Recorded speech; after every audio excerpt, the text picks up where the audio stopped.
Selamat pagi, Bapak Ibu, saudara-saudara Sobat Messenger. Salam sejahtera untuk kita semua. Mengucap syukur, pagi hari ini Tuhan berikan kepada kita anugerah-Nya yang baru. Ada kesehatan, ada kekuatan, ada penghiburan yang kita alami. Kita akan melakukan banyak perkara, banyak kegiatan sepanjang hari ini, tetapi kita akan mengawalinya hidup kita pagi hari ini dengan merenungkan firman Tuhan. Mari kita berdoa terlebih dahulu. Bapa kami di surga, sungguh kami mengucap syukur. Sungguh Engkau Allah yang setia, yang sungguh baik dalam kehidupan kami. Tuntun pimpin langkah hidup kami, bahkan pagi hari ini Engkau karuniakan kepada kami kehidupan yang baru, yang dapat kami jalani dengan pertolongan dari Tuhan. Bersama-sama dengan Sobat Messenger kami akan merenungkan firman Tuhan. Sungguh Roh Kudus tolong kami semua memberikan pengertian firman Tuhan yang kami baca, kami renungkan menjadi rema, menjadi bread of life dalam kehidupan kami hari demi hari. Berkati kami semua, di dalam nama Tuhan Yesus kami berdoa. Amin. Bapak, Ibu, Saudara-saudara, Sobat Messenger, bagian firman Tuhan yang menjadi perenungan kita pada pagi hari ini diambil dari kitab Yesaya. Kitab Yesaya pasal yang kelima, ayat yang pertama hingga ketujuh. Yesaya pasal 5 ayat 1 hingga yang ketujuh. LAI berikan judul di sana, nyanyian tentang kebun anggur. Demikian firman Tuhan. Aku hendak menyanyikan nyanyian tentang kekasihku, nyanyian kekasihku tentang kebun anggurnya. Kekasihku itu mempunyai kebun anggur di lereng bukit yang subur. Ia mencangkulnya dan membuang batu-batunya dan menanaminya dengan pokok anggur pilihan. Ia mendirikan sebuah menara jaga di tengah-tengahnya dan menggali lubang tempat memeras anggur. Lalu dinantikannya supaya kebun itu menghasilkan buah anggur yang baik, tetapi yang dihasilkannya ialah buah anggur yang asam. Maka sekarang, hai penduduk Yerusalem dan orang Yehuda, adillah antara aku dan kebun anggurku itu. Apatah lagi yang harus diperbuat untuk kebun anggurku itu, yang belum kuperbuat kepadanya? Aku menanti supaya dihasilkannya buah anggur yang baik. Mengapa yang dihasilkannya hanya buah anggur yang asam? Maka sekarang aku mau memberitahukan kepadamu apa yang hendak kulakukan kepada kebun anggurku itu. Aku akan menebang pagar durinya, sehingga kebun itu dimakan habis, dan melanda temboknya, sehingga kebun itu diinjak-injak. Aku akan membuatnya ditumbuhi semak-semak, tidak dirantingi dan tidak disiangi, sehingga tumbuh putri malu dan rumput. Aku akan memerintahkan awan-awan, supaya jangan diturunkannya hujan ke atasnya. Sebab kebun anggur Tuhan semesta alam ialah kaum Israel, dan orang Yehuda ialah tanam-tanaman kegemarannya. Dinantinya keadilan, tetapi hanya ada kelalian. Dinantinya kebenaran, tetapi hanya ada keonaran. Amin. Demikian firman Tuhan. Yang berbahagia setiap kita yang membaca, mendengar firman Tuhan siang dan malam, serta melakukannya dalam kehidupan kita hari demi hari. Tema perenungan kita pada pagi hari ini adalah bersyukur kepada Allah. Bersyukur kepada Allah. Bapak, Ibu, saudara-saudara, Sobat Messenger, bagian firman Tuhan yang kita baca tentang kebun anggur. Di sana Yesaya menggambarkan bangsa Israel sebagai kebun anggur kegemaran Allah. Dan bagian firman Tuhan yang sudah kita baca tadi mengajarkan kepada kita bahwa Allah memiliki hak untuk dipuji karena kebaikannya, dikasihi karena dia mengasihi dan merawat bangsa Israel, dan layak untuk ditaati setiap kebenaran dan perintahnya. Sehingga bangsa Israel dalam kehidupan hari demi hari menemukan kebaikan dan kesejahteraan. Tetapi yang terjadi, bangsa Israel yang disebut kebun anggur, kesayangan Allah, kegemaran Allah itu,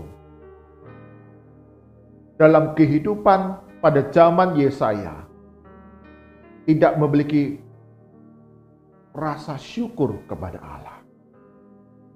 Tidak punya sikap bersyukur kepada Allah. Bahkan dalam kehidupan hari demi hari yang mereka jalankan, mereka kemudian menolak Allah, melakukan apa yang mendukakan hati Tuhan. Mereka menyembah kepada berhala-berhala seperti bangsa-bangsa yang ada sekitar mereka. Mereka bertindak melawan perintah Allah dengan melakukan ketidakadilan. Mereka tidak peduli akan orang miskin yang ada sekitar mereka. Mereka hanya hidup menuruti apa yang menjadi kehendak mereka, keinginan mereka, kebenaran mereka sendiri. Hal yang sama terjadi pada zaman kita sekarang ini. Betapa orang-orang yang sudah diberkati oleh Tuhan, tetapi mereka tidak mengucap syukur kepada Tuhan. Tidak memuji menyembah Tuhan. Tidak mengasihi Tuhan, tidak mematuhi kebenaran firman Tuhan dalam kehidupan hari demi hari. Dan kepada setiap bangsa yang tidak setia kepada Tuhan, yang tidak mengucap syukur kepada Allah yang sudah memberkatinya, bahkan menolak melakukan kebenaran firman Tuhan, maka Allah berhak untuk melakukan tindakan penghakiman. Kita perhatikan di dalam Yesaya pasal yang kelima ayat 1 hingga yang ke-7. Di dalam ayat yang kedua di sana digambarkan Allah sudah melakukan banyak hal kepada bangsa Israel, melakukan yang terbaik sehingga bangsa Israel yang disebut sebagai tanaman-tanaman, pokok-pokok anggur itu dapat bertumbuh, berbuah, dan menghasilkan buah yang baik. Digambarkan di sana ayat kedua, Allah mencangkul, membuang batu-batu, menanaminya dengan pokok anggur pilihan. Bangsa Israel ada bangsa umat pilihan Allah. Ditempatkan di dalam satu tanah perjanjian, kebun anggur yang subur. Dan di sana Allah mendirikan sebuah menara jaga di tengah-tengahnya, menggali lubang tempat memeras anggur, memelihara, menjaga, melindungi bangsa Israel dalam kehidupan hari demi hari. Tetapi kita melihat ketika Yesaya menyampaikan kebenaran firman Tuhan ini kepada bangsa Israel, kaum Yehuda, bahwa mereka tidak lagi setia kepada Allah. Mereka tidak lagi punya pengucapan syukur yang besar kepada Allah, bahkan ketaatan kepada Allah.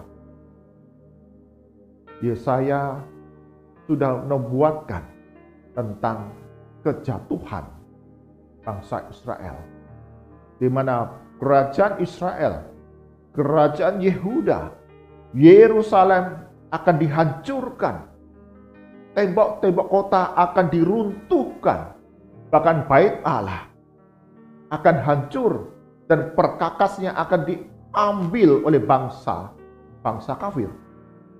Dan orang-orang Israel dibuang dari tanah perjanjian Allah karena ketidaktaatan mereka kepada Tuhan, karena mereka tidak bersyukur kepada Allah,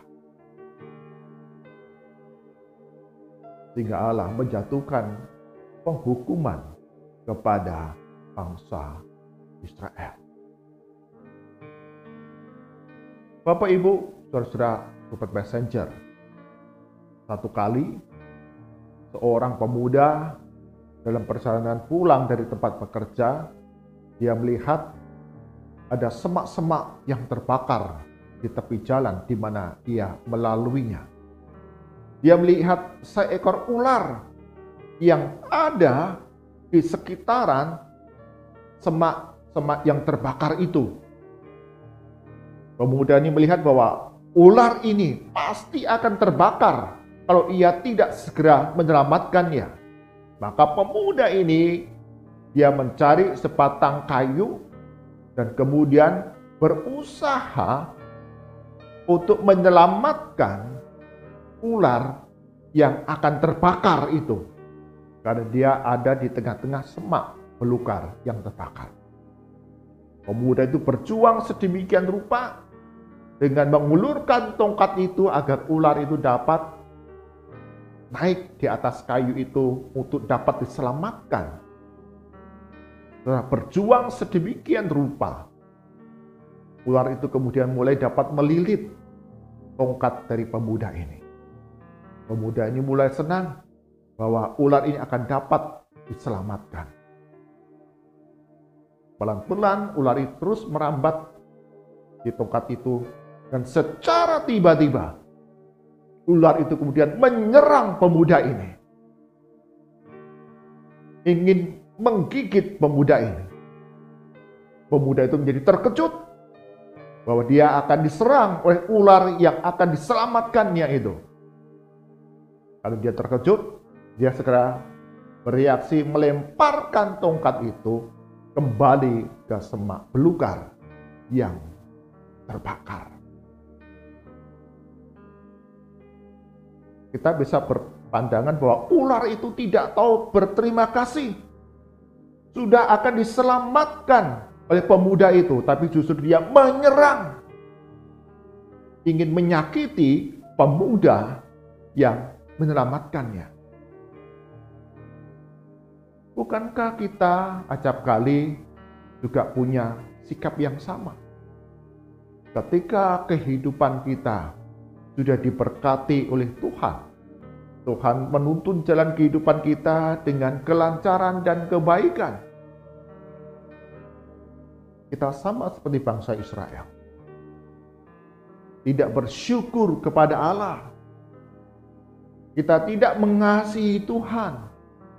Kita tidak memuji menyembah Tuhan akan kebaikan dan kuasa-Nya dalam kehidupan kita. Kita tidak mentaati akan kebenaran dan perintah-perintah Tuhan dalam kehidupan kita. Acap kali situasi yang baik, situasi yang nyaman, situasi yang kita anggap semua berjalan dengan apa yang sesuai dan kehendak kita dalam kebaikan, membuat kita menjadi terlena dan tidak waspada. Kita tidak lagi mengerjakan keselamatan kita ini dengan sungguh-sungguh. Bertumbuh dalam iman kita kepada Yesus dengan sungguh-sungguh. Mari Bapak Ibu, saudara-saudara, sobat passenger, kita setiap hari belajar untuk mengucap syukur kepada Allah.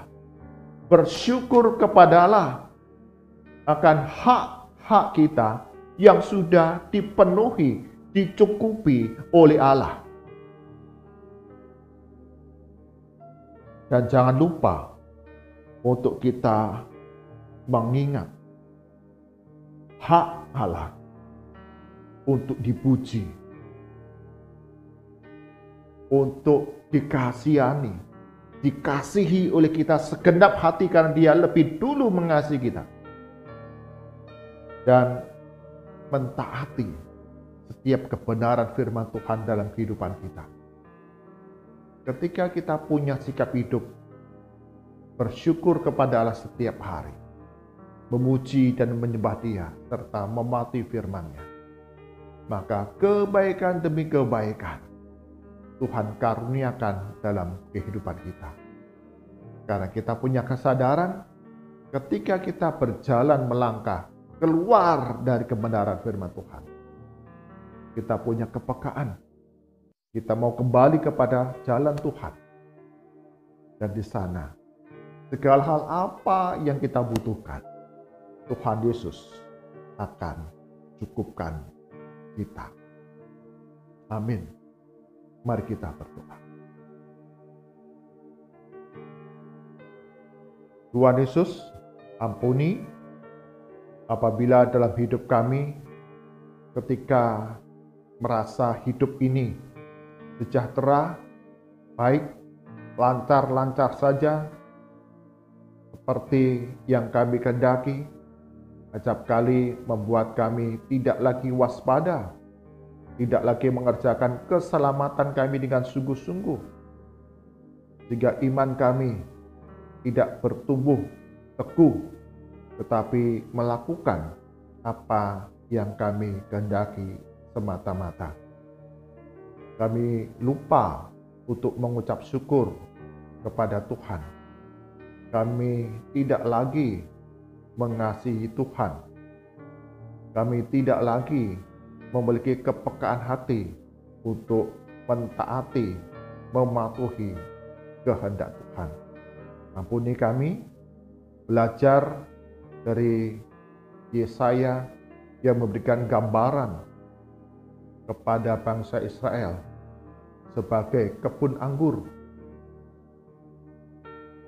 yang menjadi kesayangan Allah, tetapi tidak menghasilkan buah yang baik, melainkan buah yang asam, karena tidak bersyukur kepada Allah, tidak mau taat mendengarkan, melakukan firman Tuhan, tidak lagi memuji dan menyembah Tuhan, dan ada penghakiman, penghukuman yang ditimpakan kepada bangsa Israel.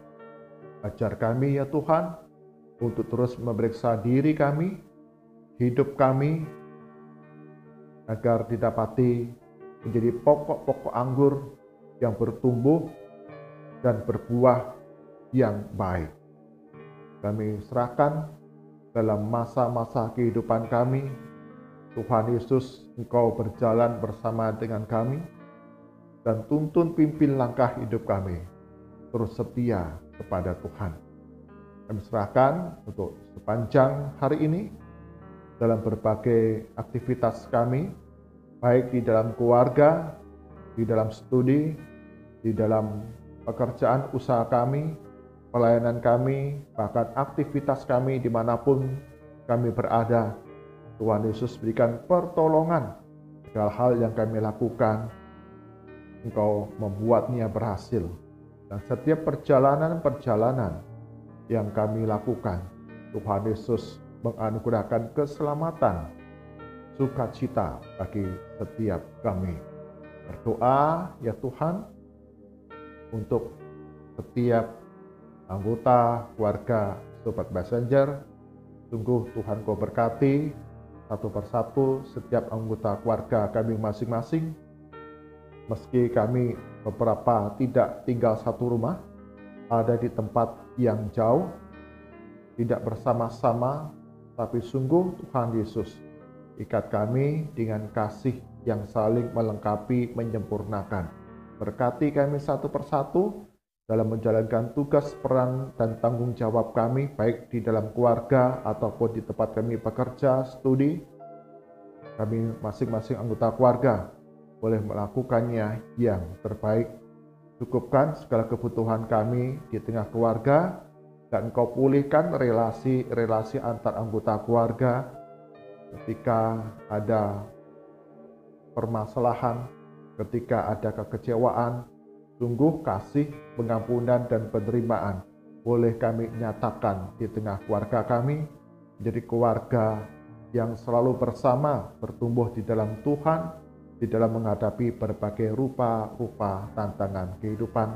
Tuhan Yesus akan membuka jalan. Berdoa bagi bangsa dan negara kami, Indonesia. Engkau berkati ya Tuhan, khususnya untuk anak-anak Tuhan yang duduk dalam pemerintahan. Sungguh Tuhan berikan hikmat, memberikan pertolongan, memberikan damai sejahtera di tengah berbagai tantangan. Untuk bersaksi sebagai saksi Kristus, Engkau yang memberikan semua hal yang mencukupi dalam menjalankan tugas tanggung jawab mereka. Berkati anak-anak Tuhan ini dalam pengambilan kebijakan, dalam berbagai rupa-rupa tantangan kehidupan di dalam pemerintahan. Mereka dapat mengambil sikap, mengambil tindakan, mengambil keputusan yang sungguh-sungguh menjadi garam dan terang bagi bangsa dan negara kami Indonesia. Berkati ya Tuhan, negara kami Indonesia yang begitu luas, yang begitu beragam, suku, kepercayaan, bahasa, budaya diikat menjadi satu Indonesia yang saling menghargai, menghormati, dan sikap toleran dalam keberagaman yang ada. Dan gereja-gereja Tuhan boleh menjadi alat kesaksian bagi kemuliaan nama Tuhan. Mari angkat tangan kita, arahkan hati kita kepada Tuhan, dan kita terima berkat daripadanya.